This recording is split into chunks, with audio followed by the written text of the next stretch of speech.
भाइयों क्या हाल चाल है आप लोग, क्या आई होप आप सभी लोग अच्छे होंगे। तो आज अपन बात करने वाले हैं भाई अपनी ट्रेंडिंग गाड़ी बोलेरो के बारे में, जो कि बहुत लोग बोल रहे हैं कि भाई बोलेरो जो गाड़ी है ना सस्ती डिफेंडर बन के आ रही है, डिफेंडर की तरह है भाई, डिफेंडर को टक्कर दे देगी, ऐसा तो वैसा एक्सेट्रा एक्सेट्रा। तो भाई एक बात तो क्लियर है, जितने मुंह होंगे उतने टाइप की बात होगी, क्योंकि कुछ लोग बोल रहे हैं कि भाई अच्छी बात है यार बोलेरो में से फीचर्स आ रहे हैं, कुछ लोग बोल रहे हैं कि भाई सस्ती डिफेंडर है, कुछ बोल रहे हैं कि भाई ऐसा हो ही नहीं सकता, ऐसा तो वैसा। तो सीधी सी बात है भाई, लोगों का अपना अपना ओपिनियन है सबका, तो उनके ऊपर तो अपन कुछ बोल नहीं सकते, क्योंकि भाई सबका माइंडसेट जो होता है ना वो अलग होता है। लेकिन आज जो मेरे मन में डाउट है ना भाई, एक बहुत क्लियर है, एक महिंद्रा की जो गाड़ी है ना भाई बहुत ज़्यादा अंडररेटेड है, जिसके बारे में बहुत कम लोगों को पता है।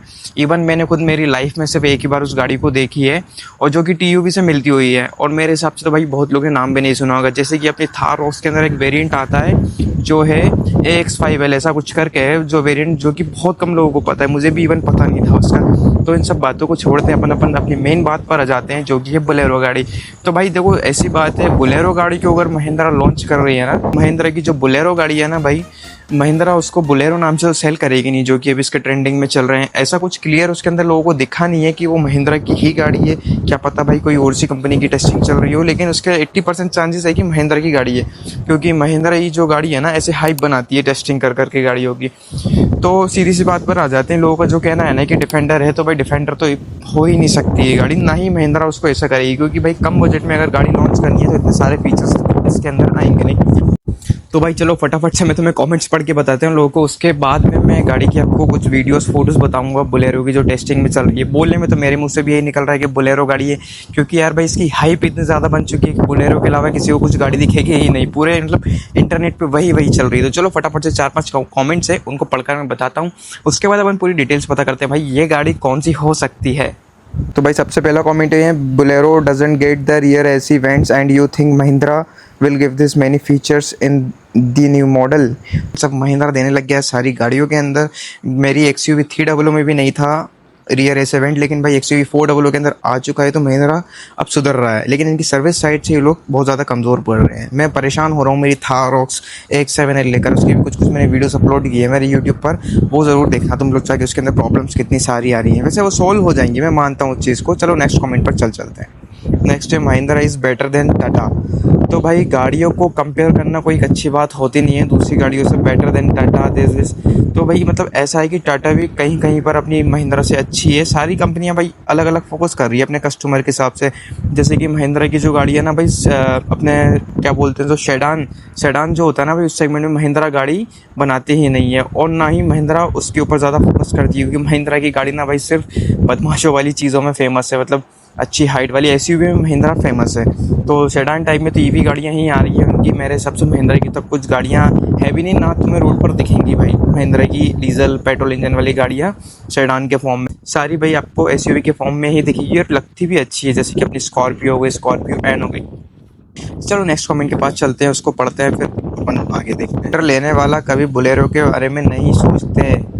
भाई बात तो सही बोली है यार, जिसको डिफेंडर लेना हुआ बोलेरो की क्यों सोचेगा, क्योंकि डिफेंडर भाई एक अलग ही सेगमेंट है, पैसा ज़्यादा है उसके अंदर, तो फीचर्स भी हैं, कैपेबिलिटीज़ भी उसके अंदर बहुत सारी हैं, ये सब लोग को पता है।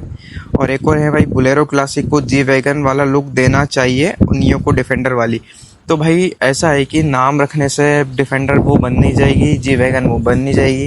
बहुत सारी चीज़ें होती है जहाँ पे भाई कंपनी को कॉम्प्रोमाइज़ करना पड़ता है। अगर ये सेम टू सेम AC बना देगी ना महिंद्रा, तो मेरे हिसाब से कस्टमर उन गाड़ियों को लेंगे नहीं, क्योंकि ना भाई उसका प्राइस बहुत ज़्यादा हाई हो जाएगा। फीचर्स चाहिए आपको, हर चीज़ चाहिए वो वाली महंगी गाड़ियों की, तो प्राइस सीधी सी बात है महंगी होगी। लेकिन भाई एक बात क्लियर है कि जी वैगन जैसे कि आती है, मैं एक एग्जाम्पल दे रहा हूँ तुमको, 2 करोड़ की, तो महिंद्रा की अगर सेम टू सेम ऐसी गाड़ी आएगी ना तो 1 करोड़ के आसपास मिल जाएगी, क्योंकि अपने इंडिया में ना भाई इंपोर्ट टैक्स बहुत ज़्यादा है बाहर की कंपनियों का, अपने इंडियन कंपनी में ज़्यादा टैक्स अपन को लगना नहीं है। घर की घर में चीज़ आ रही है तो पैसा उसके अंदर बच जाएगा, ये बात क्लियर है। तो चलो अपन चलते हैं अपने बोलेरो नियो के पास, और उसकी फ़ोटोज़ बताता हूँ मैं तुमको, उसके बाद अपन देखते हैं भाई क्या सीन है इनका। चलो भाई ये फटाफट से अपन स्क्रीन पर वीडियोस चला लेते हैं अपनी गाड़ियों की टेस्टिंग वाली, उसके बाद अपन देखते हैं तो क्या चल रहा है। लेकिन कुछ लोग ऐसा ही बोल रहे हैं कि भाई पीछे से थार रॉक्स बना दिए, साइड से स्कॉर्पियो एन बना दिए, और आगे से TUV बना दी है। तो लोगों का अलग ही ओपिनियन चल रहा है भाई, और मेरे हिसाब से तो भाई ऐसा नहीं हो जाए, बात कुछ और थी बताई कुछ और गई, गाड़ी कुछ और थी दिखाई कुछ और गई, ऐसा सीन नहीं हो जाए मेरे भाइयों के साथ में। तो चलते चलते भाई तुमको एक बात और बताना भूल गया था, मैं जिस गाड़ी की तुमसे बात कर रहा था ना जो कि अंडररेटेड है भाई, वो है TUV 300 प्लस।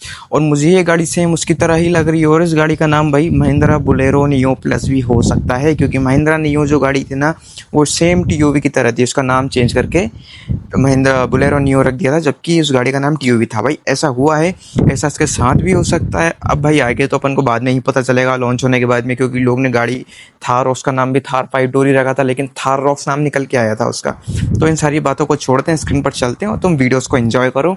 तो सबसे पहले ये आ जाती है अपने पास AI जनरेटेड इमेज, जो कि क्लियरली भाई दिख रही है सब लोग को, लेकिन भाई ये कुछ मिलती जुलती लग रही है, जो कि अपनी टेस्टिंग वाली गाड़ी स्पॉटेड हो रही है लोगों के पास। तो जैसे कि अपन को पता है कि भाई टाटा की सियरा 2025 लॉन्च होने वाली है दिसंबर में, दिसंबर के आसपास ही लॉन्च हो जाएगी। तो सीधा सीधा अपन को पता चल रहा है यहाँ पर महिंद्रा टक्कर देने के लिए लॉन्च कर रही है अपने बोलेरो नियो प्लस, इसका नाम हो सकता है, और वहीं कुछ और भी नाम हो सकता है, जैसे कि अपन ने थार 5 डोर के अंदर देखा था, उसका नाम थार रॉक्स था। लुक वाइज तो ये गाड़ी भाई थोड़ी बॉक्सी लग रही है, लेकिन ये मॉडर्न बॉक्सी वाली गाड़ी हो सकती है, जैसे कि लग रही है डिफेंडर की तरह। लोग बोल रहे हैं इसको सस्ती डिफेंडर। तो अभी की बोलेरो में इतने ज़्यादा फीचर्स है नहीं भाई, लेकिन इस गाड़ी में हो सकते हैं, क्योंकि टाटा की सियरा की कंपेरिजन में इस गाड़ी को निकाल रहे हैं, तो भाई फीचर्स तो इसके अंदर होंगे ही होंगे। भाई एक बात तो क्लियर है कि ये गाड़ी जो लॉन्च होने वाली है ना NFA प्लेटफॉर्म पे लॉन्च होगी, जो कि महिंद्रा का नया प्लेटफॉर्म है, जिसके अंदर भाई ये इलेक्ट्रिक, हाइब्रिड, पेट्रोल, डीजल हर चीज़ को सपोर्ट कर लेता है। बाकी सारी डिटेल्स तो भाई अपन को गाड़ी लॉन्च होने के बाद ही पता चलेगी, वैसे बकवास करने से कोई फ़ायदा है नहीं।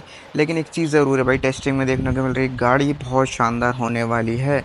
तो तुम लोग का क्या प्लान है भाई, रुकोगे क्या इस गाड़ी के लिए? कमेंट बॉक्स में मुझे ज़रूर बताना, और महिंद्रा को डिफेंडर की तरह इस गाड़ी को बनाना चाहिए या ना चाहिए वो भी मुझे बता। बाकी और अच्छी अच्छी अपडेट्स के साथ अपन ऐसी वीडियोस लाते रहेंगे।